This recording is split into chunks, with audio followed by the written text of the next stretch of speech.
힐링가족 여러분, 안녕히 주무셨습니까? 3월 29일 화요일 새벽 5시 10분입니다. 미국 증시가 중반쯤에는 많이 하락했어요. 장 후반으로 가면서 급상승, 계속 우상향하면서 모두 플러스로 마감을 했습니다.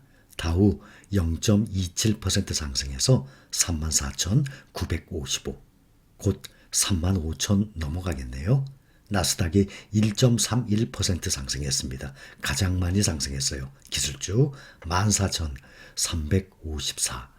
S&P 500이 0.71% 상승해서 4,575. 필라델피아 반도체 지수가 장중에는 힘들었어요. 계속 마이너스였다가 막판에 계속 올랐습니다. 0.62% 상승 3,547입니다.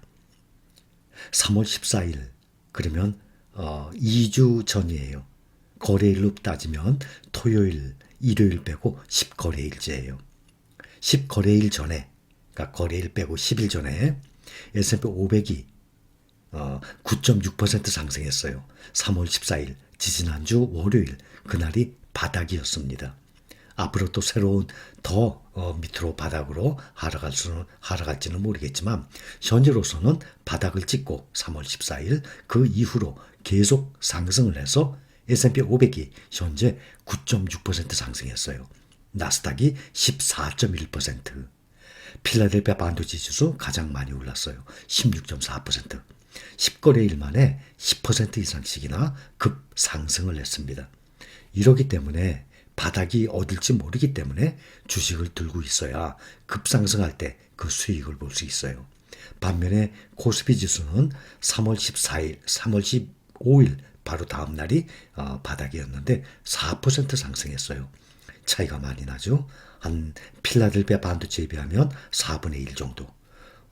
보통 S&P 500 9.6%가 보통 10% 10몇 %인데 우리 코스피만 4% 상승했습니다. 미국의 종목들 빅테크주들 봅니다. 애플이 0.5%, 장중에는 계속 마이너스였어요. 175달러 됐습니다 벌써. 마이크로소프트도 2.31%, 알파벳만 조금 하락했어요. 0.15% 하락하고 모두 상승했습니다. 눈에 띄는 것이 테슬라 전기차 8.03% 상승해서 1,091달러예요. 리비안만 조금 하락했습니다. 0.39% 하락하고 모두 상승했습니다. 중국의 대표 니오가 6.53% 급등했죠. 알리바바 바이두도 평균 1% 전후로 상승을 했습니다. 중국 상하이시가 어제부터 전면 봉쇄에 들어갔습니다.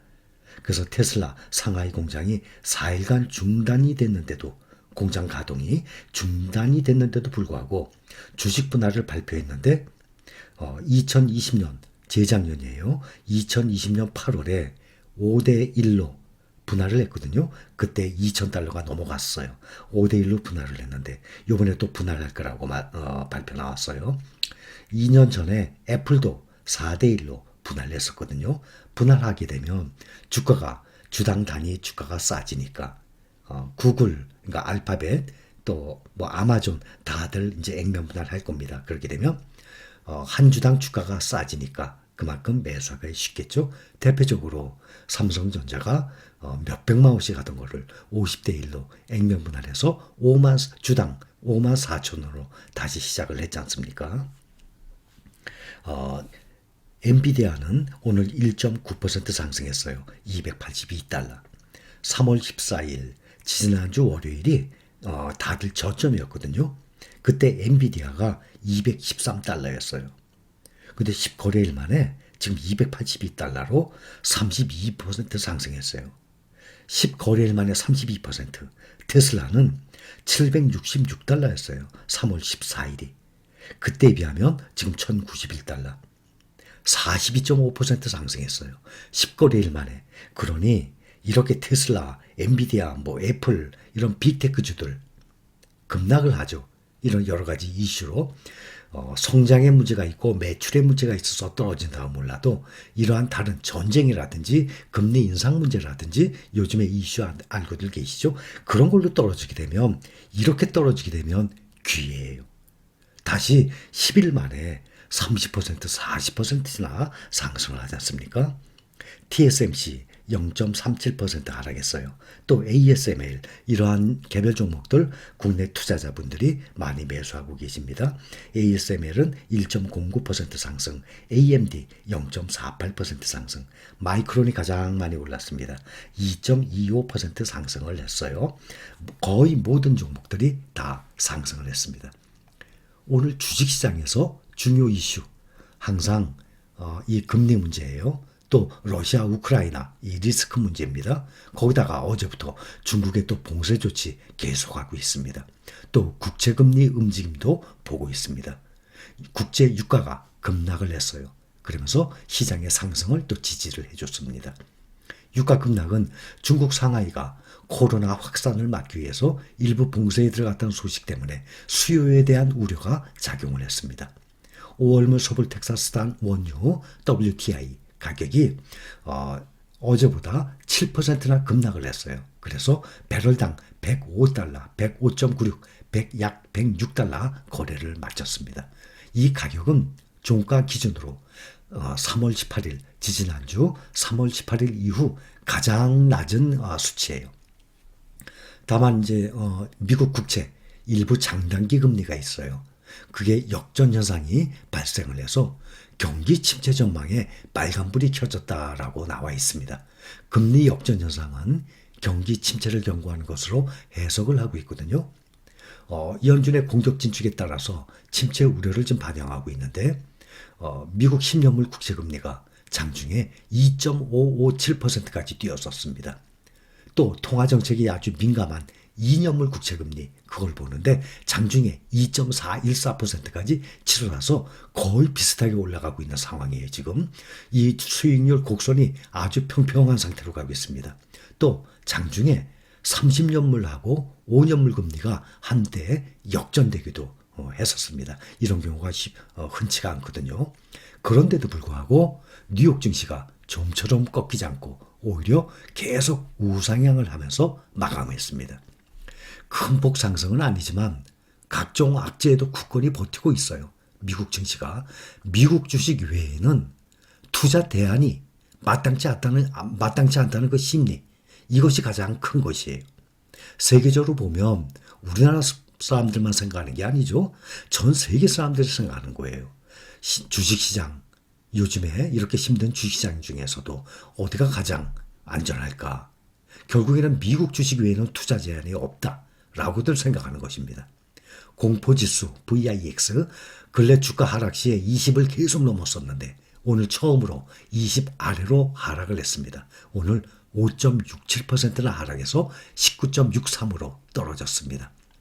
러시아가 오늘 5월 9일까지 우크라이나 전쟁을 끝내기로 하고 마지막 피치를 내고 있다는 보도들이 계속 나오고 있어요. 제발 그렇게 됐으면 좋겠습니다. 영국 파이낸셜 타임스 FT라 그럽니다. 이날 러시아가 평화협정 논의에서 푸틴이 이웃 국가를 침범을 할 때마다 명분으로 내세웠던 탈나치화, 이것을 우크라이나에 대해서 더 이상 요구하지 않을 것이라고 보도를 했습니다. 계속 탈나치화를 외쳤거든요. 푸틴은 그동안 이번 침공에 대해서도 우크라이나 내 나치주의자들을 제거하기 위한 것이라고 주장을 해왔거든요. 그래서 우크라이나의 중립급 전환, 친러 지역 일부만의 분리 독립 이런 논의가 보다 탄력받을 것으로 예상을 하고 있습니다. 또 오늘입니다. 29일 터키 이스탄불에서 열릴 러시아와 우크라이나 간 5차 평화협상, 이번에는 주목을 하고 있어요.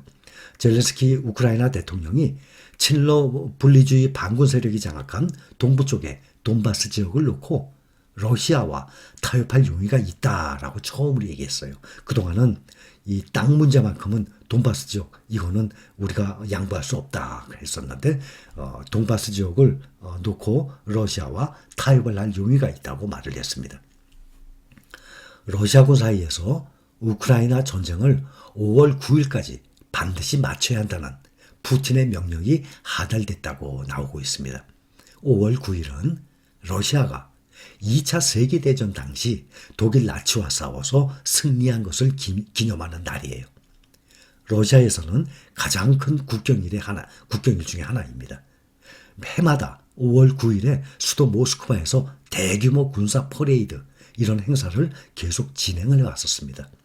그래서 우크라이나 군 관계자는 러시아군 사이에서 5월 9일 이전에 전쟁을 마쳐야 한다는 푸틴의 명령이 공공연히 회자되고 있다라고 말하는데 또 뉴스에는 푸틴이 그렇게 날짜를 딱 잡아서 명령을 했다고 끝내라고 명령을 했다고 나와 있습니다. 또 이 푸틴이 종전 이 종료 시점 앞당기려고 하는 것 중에 또 하나가 러시아 식량, 탄약 문제, 또 연료의 한계도 있고 또 부상병도 문제가 있고 여러 가지 이제 이유가 되겠죠. 오늘 미국의 모든 주식들이 거의 다 상승을 했습니다. 또 전기차주들도 테슬라, 또 니오 다들 크게 상승을 했습니다. 자, 오늘 아침 모닝 브리핑 여기까지입니다. 감사합니다.